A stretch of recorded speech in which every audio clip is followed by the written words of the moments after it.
Hey guys, it's Bendy Penguin 64. Welcome back to Spyro the Dragon. In the last episode, we defeated Dr. Shemp, the boss of Peacekeepers, and we also explored Dry Canyon, which was actually a lot of fun.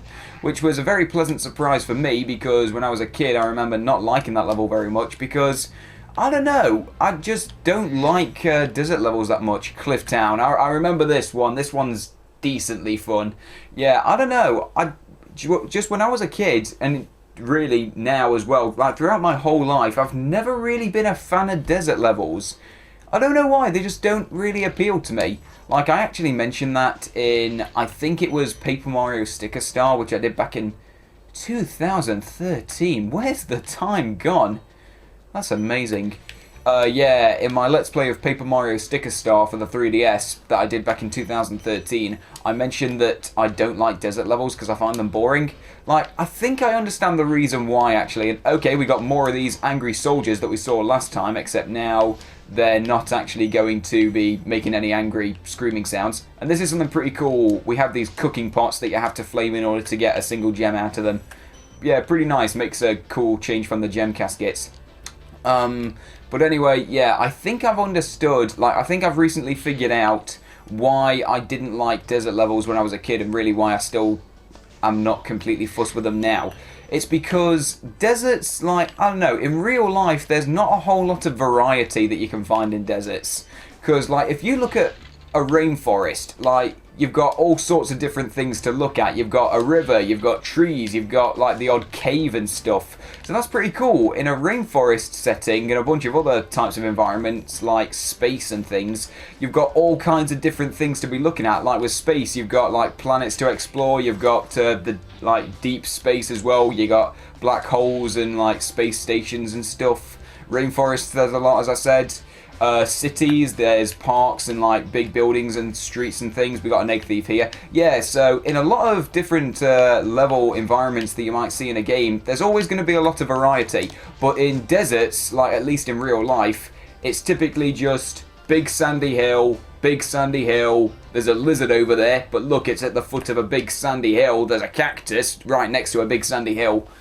Although maybe you're just not looking hard enough. Like, well, I'm not looking hard enough, rather. Like, I don't know. Maybe there's a lot of beauty to deserts that I haven't really noticed yet. Supposed to flame metal armor anyway. Remember, Spyro, flame won't harm metal, but charging with your horns, that should do the trick. Unless the flame happens to be hard enough, surely. Wait, hard enough? Sorry, hot enough. Hard enough? No. Hard is for the metal. That's what provides you with protection, sorry. Yeah, sorry, if the flame is hot enough, then surely that can melt the armor. So, yeah, you know, depends what the armor's made out of, so you got to heat it up a bit more. But, you know, you could probably get some harm done to metal armor with, you know, flame breath if you're really trying. But anyway, what was I saying? Yeah, like, maybe there is some hidden beauty to deserts that I haven't really noticed. Like, of course, in these deserts, we got some purple ooze, which really, like, mixes things up, adds a little bit of variety. No gems, but we got a life. I will take it. Thank you very much. And right here, yeah, I definitely remember this bit. Ow. Thanks for that. Wait a minute, did Sparx? Sparx didn't take any damage. Wait a minute. Can I just check something? Oh my god, these enemies are completely useless. The worst they can do is give you a slap round the chops, but that's it. Okay, these enemies are completely harmless. And Spyro, why are you having so much trouble climbing up that ramp? Okay, apparently you got to charge up there because otherwise you're doing a poor job. Yeah, these big angry enemies in the red dresses, they're completely useless. I mean, they can send the armoured enemies after you, so yeah, you know, props there for doing a good job commanding the troops. But on their own, no, they give you a quick slap around the chops and Spyro just brushes it off like it was nothing. Okay, there you go, sorted. The red enemies are completely useless on their own. Ah. Well, that fills me with confidence, because that means that this obstacle right here poses absolutely no threat, especially when I can burn both of them at the same time and they're both grown. They sound a bit like Miss Piggy, actually, when they do that. I don't know. I think they do, at least. I like Miss Piggy. Need to watch more Muppet movies. Anyway, we got another dragon here. Enzo. I believe he's going to tell us about gliding. Hey, what's on the other side of that river? Why don't you glide there and find out? Okay, he didn't have that much to say, but yeah, that's going to be important. Right here, this is pretty cool. We do have to glide all the way over. Right, come on. Oh, it's looking a bit tight. Can we make it? Oh, yeah, no trouble. There you go. Like I said, Spyro's got to have a bit more confidence in himself, and I've got to have a little bit less. Terrible morals. You got to word them properly. Right, okay, so we're now over here, and if I recall, there might be a cannon over here or something, because there was a locked chest on the other side that I believe doesn't require a key, so you need to blow it up, I think. And yeah, this is something to look out for. This like this little cliff right here is full of birds, although they don't really pose that much of a threat unless they catch you completely off guard. Oh, and these things right here, I believe that these are more, yeah, force field generators. We got more of these. I really like that. It's a nice touch. Right, let's see, more birds over here. I can't remember, is there going to be a cannon at Sparx? Why didn't you pick that gem up, lazy? Right, okay, is there going to be another? Oh wait, I think I remember now. No, we don't need a cannon, we need a rocket. Now I remember. Yeah, that's something that we'll be seeing a little bit more over the course of the Spyro series. I really like those things. Here we go, what do you have to say? You've reached the highest point in Clifftown. You can get to almost anywhere from here. If I were you, I'd use that whirlwind there. Yeah, that's something that I didn't understand when I was a kid. But yeah, once you reach this point, there'll be a little whirlwind that appears down below so that you can get back up. Right, now, oh wait, I've messed that up. Sorry, that was terrible. Yeah, that's where the rocket is, and it's also where we've got some other gems. Yeah, now that we've reached the highest point in Clifftown, we can officially use it to access other areas that we couldn't get to before. There we go, just barely made it. Lovely. Oh, 20 right there. And wait a minute, no, don't go there just yet. Yeah, we don't want to go for the... I was trying to say that we don't want to go for the tiny casket, but I ended up going for there accidentally. Yeah, we want to go for the rocket first and then drop down to the casket. Okay, no more speedrunning tactics for me, apparently. That's terrible. Right, okay, let's make it happen. Actually, you know what? I think he was telling Porky's. I don't think we can actually get to that rocket from that point in Clifftown. I think we've got to glide down from further up here. Yeah, fortunately, they'll give you another whirlwind so you can get there. Well, that's very generous of you. Right, okay. Now let's go for the rocket. Come on, don't make a mug out to me. There we go, sorted. Oh, Spyro, that would have looked so cool. Oh, wait, hang on. No. Don't go after it just yet. I want to see this. I want to see the rocket actually flying into it. Because in the last episode, I completely missed out on the suicidal guys running up over the cliff. Like, I got a little bit of a look at it, but I didn't get to watch the whole thing. Yeah. But, yeah, in this case, yeah, we got to see the rocket explosion, and that was awesome. Right. Now, if I recall, this should be another 400 gem level. So, yeah, if I recall, the rest of them are... Well, there's some on roofs over there. Can we glide over there? Yeah, we can get there. And also, I believe that there's some right behind the fortress, or whatever you want to call that, where you first enter the level. And if I recall, the way that we do that is that we want to go back up and we want to move over here to the second highest point in Clifftown, I'm pretty sure this is. Because if we glide just over here, there's a pretty well hidden little secret. Took me a while to find this when I was a kid. Is this another 25? Oh, yes. Love finding those. Right, okay. Please tell me that's everything. Did I miss anything? No, we didn't. Sweet. Right, let's see. Yep, 3 out of 3 dragons, 400 gems. It's more speedrunning tactics. Just exit the level. You don't even need the portal. Right, how long have we been recording for? I think it's been about 9 minutes. So about the same time that it took me to finish Dry Canyon, actually. Oh, that's pretty cool. In that case, if I recall, there's only one level left, and it's this one down here, Ice Cavern. Seem to remember quite liking this level, although if I recall, there's a couple of secrets that are quite hard to get to. Seem to remember that this is the point in the game where the levels become a wee bit tricky to navigate, starts becoming a bit less linear. Well, I mean, a lot of the levels weren't very linear anyway, but yeah, this is where it becomes even more so. Let's see, and right off the bat we have a split in the road, because if we go up here we have this, which is pretty nice, but if I recall, wait, can we, oh, I seem to remember that at this point there was a, I thought we could glide from there and reach another part of the level. Oh, okay, guess not. Apparently there's no secrets there. And, oh, he sounded like he was in serious pain. Yeah, when that Nork got flamed, he didn't sound too happy about it. Well, I got to agree, I wouldn't enjoy being boiled alive for no good reason either. Except I get gems out of it, so I kind of have a reason. Wait until you grow big, like me, before charging those large enemies. Yeah, once again, the dragons are starting to become a bit repetitive with their dialogue. Just, everyone's always talking about gliding or how you shouldn't charge into big enemies. Yeah, that's all anyone seems to talk about, although, yeah, like I say, some of them do have quite funny dialogue. Yeah, unfortunately, those have been a bit of a rarity so far. Hopefully we can see a bit more of them. Although I do remember there's one dragon with a kind of a funny voice coming up. I'm looking forward to that. But let's see, I don't think it's that one over there. And oh wait, now I remember. Yeah, I thought at the beginning of the level there was going to be like a split where you could glide somewhere else in order to get a secret. No, I believe it's over here. In which case, I'm going to leave that dragon alone for a wee bit. Yeah, I'll be back for him when the time is right. First, we got a locked chest, but if I recall, this little platform over here will actually allow us to glide to the key. Because if we go over here, yep, there it is. Yeah, it's kind of tempting, isn't it? Well, like, if the chest was a sentient being, the chest would be feeling pretty sad just seeing that there's a key all the way over there and he can't reach it. Wow, think about that. If the chest was alive, that would be the equivalent of a torture scene. Kind of. I'm looking too deeply into it. Anyway, what do you have to say? Thank you for releasing me. Sod off. And if I recall, we got two dragons like that, although one of them is the guy with the funny voice, so I'm kind of looking forward to when he appears.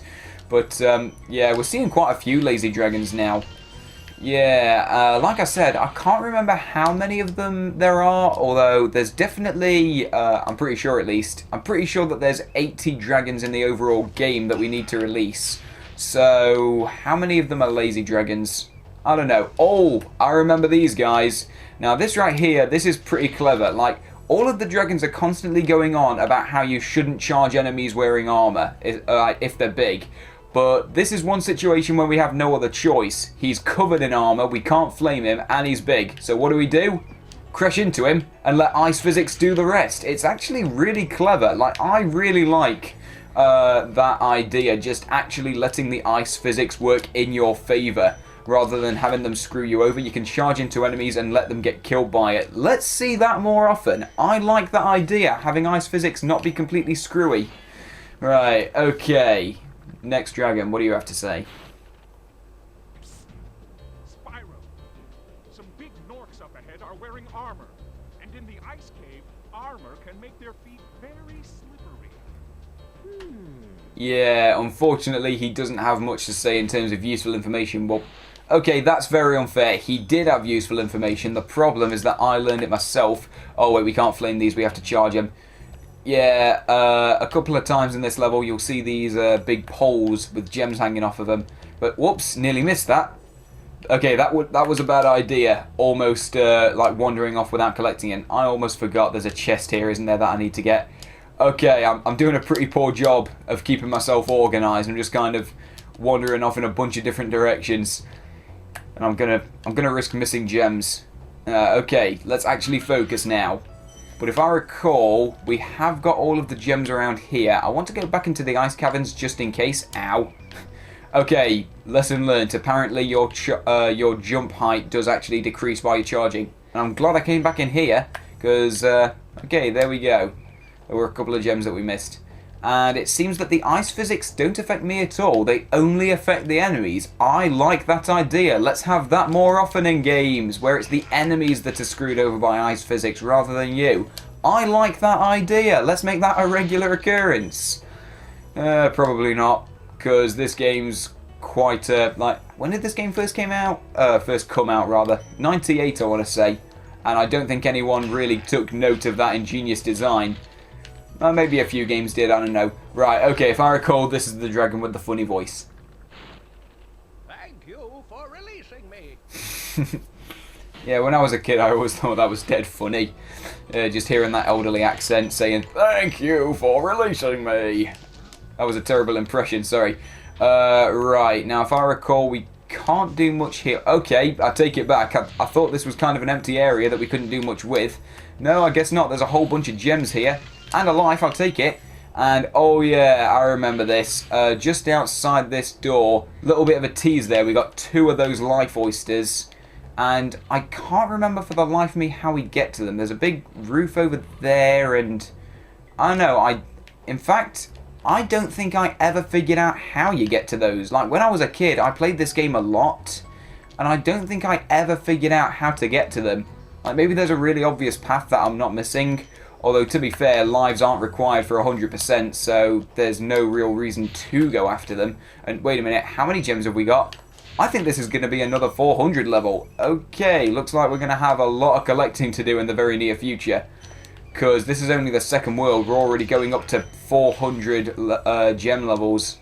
Okay, right, I think we have to charge this guy twice. There we go. Yeah, fortunately, we're getting quite a lot of 10s and 5s at this point. He said as he picked up a 2. Okay, I can't remember how much more of this level there is to go. And I don't want to keep recording for too long because at this point I think we've been going for about 15-16 minutes. I don't want these videos to go on for too long, but you know what, we can let it run for another couple of minutes. It's okay, because so far most of the episodes have only been about 10, like, I don't know, not 10, but like 12 minutes. Yeah, it's okay.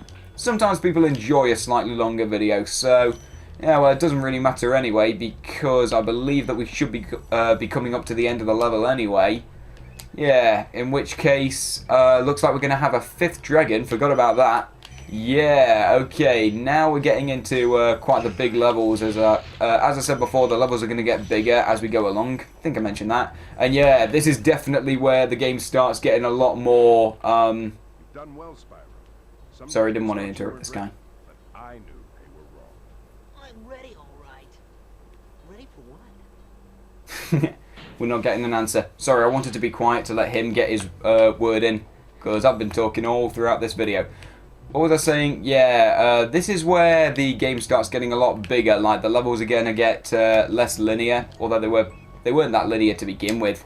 And now, yeah, we've also got like 5 dragons in each level. We got 400 gems in each level. Oh dear, I think I've stumbled upon a bit of a problem. Oh, there's no dragon eggs. We got 5 out of 5 dragons, but we're missing 10 gems. Oh dear, okay, I guess that's a sign, isn't it? Like, once the levels start getting a wee bit bigger, that's where it starts getting a lot harder to find everything. Okay, I don't think it's in this area. Looks like we're going to have to do some backtracking. Oh, damn it, I was so happy with how everything was being organised in the past levels.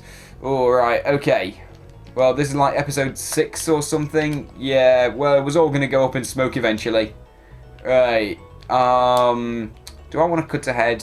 Yeah, probably. Tell you what, if I don't find the last gem, or the last few gems possibly, that I'm looking for in the next couple of minutes, then yeah, I'm going to cut ahead. But if I find it, like, in the very near future, to the point that it doesn't really, that it's not really worth cutting ahead, then yeah, we won't bother.